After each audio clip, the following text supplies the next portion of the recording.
Why would they do that? Why is that? Why are there energies that see it fit, that it's best in their interest to keep the human being, the angel within the human form, in a state of bondage and oppression? And I want to describe to you how this works. It works very similar to the aspects of self that are unredeemed. There are resonances that are baser frequencies in creation. Those baser resonances eventually all reunite to the highest form, highest resonance and source. They all return to pure white light. But there are red energies, and red energies, red is associated with oppression, force, compulsion, the need for control. There are resonances in the universe that either lived in this dimension or never entered this dimension, actualized elsewhere or never actualized, that broadcast the song of oppression. And their job is to broadcast a song of oppression so that individuals will have freedom to choose. So that when they choose to love, that love is sincere and real, and there's passion in that love. And these energies, they want to keep individuals, they're programmed that way, to keep individuals as much as possible in oppressive states. Why? Because all energy and all in existence are being sustained by the light of creation, the light of eternity. But not all energies can process the light of eternity in its highest resonance. It's like it's too refined for some energies. Some energies are very base and static. They can't handle the octane, so to speak, of that high liquid light of creation. They can't do it. So what do they need?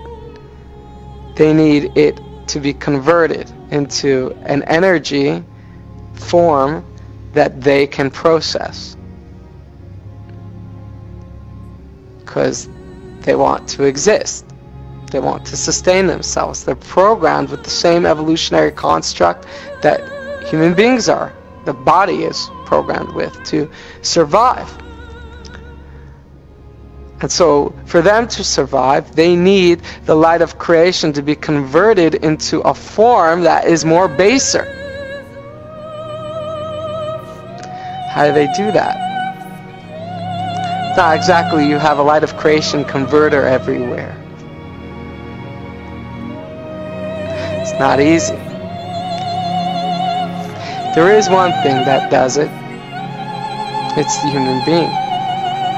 The human being is unique because it's an angelic agency within the human form. And being an angelic agency, it has in its intelligence, its resonance manifests creation on abstract levels. And as those abstract levels filter from splendor to creation to form to actuality, creation in actuality begins to shift according to what was broadcast in the abstract. Now the higher light is a very abstract energy. It comes all the way from the light beyond splendor.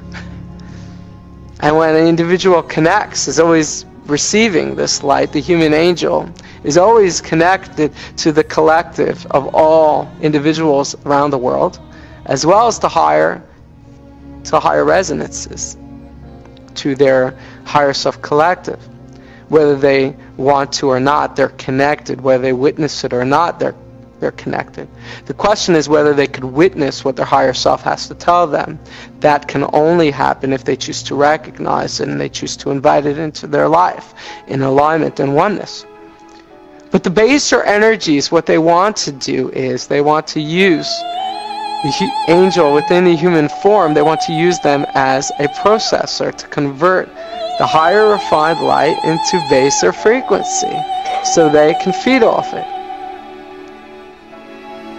You see where this is going? So what they do is they wait for a human being to resonate in baser energies. When a human being resonates in baser energies, then they evict the higher resonances, the higher intelligences. Because the higher intelligences cannot, it repels them. They cannot coexist with the baser. Why? Because of the individual's shame. The individual's shame cuts them off from the resonance of eternity. Because shame is disconnector, it's death and dying. There's an aspect of your intelligent, your angelic resonance that is broadcasting, I do not want to exist. Well, how does eternity flow through a filter of not existing? Can't happen. So there's a breach, disconnect, so there's a void now. Where there once was higher resonance, it is no longer. And the individual, because they said they don't want to exist, they've created this breach and this void, and nature doesn't like voids. And so intelligence is rushed to fill the gap. Why? Because if they could partner with you in what's called passive co-creation, when I say passive co-creation, it's them that's doing the creation, you're just along with the ride.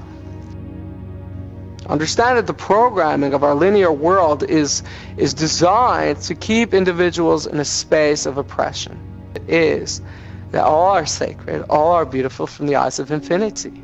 And we're here to save our brothers and sisters, regardless of what you call them.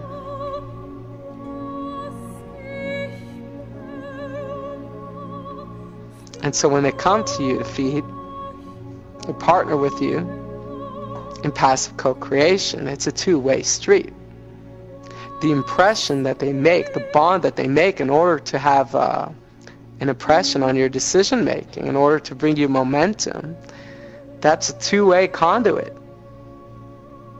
And you can use that conduit to channel unconditional love and merciful healing and embrace them and teach them the language of the higher light.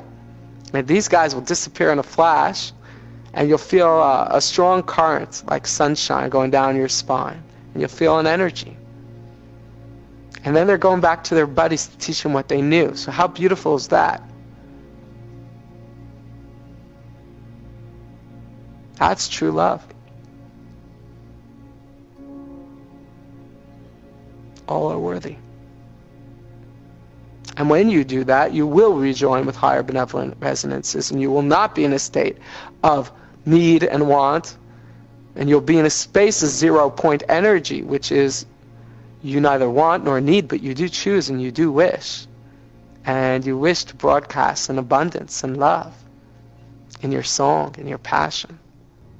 And it will echo so familiar within, and you will explore it deeply and reunite with your higher self collective. And suddenly, what you thought you're capable of is obsolete. Because you got a whole collective of energy ready to impart to you the stuff you need to get through any situation.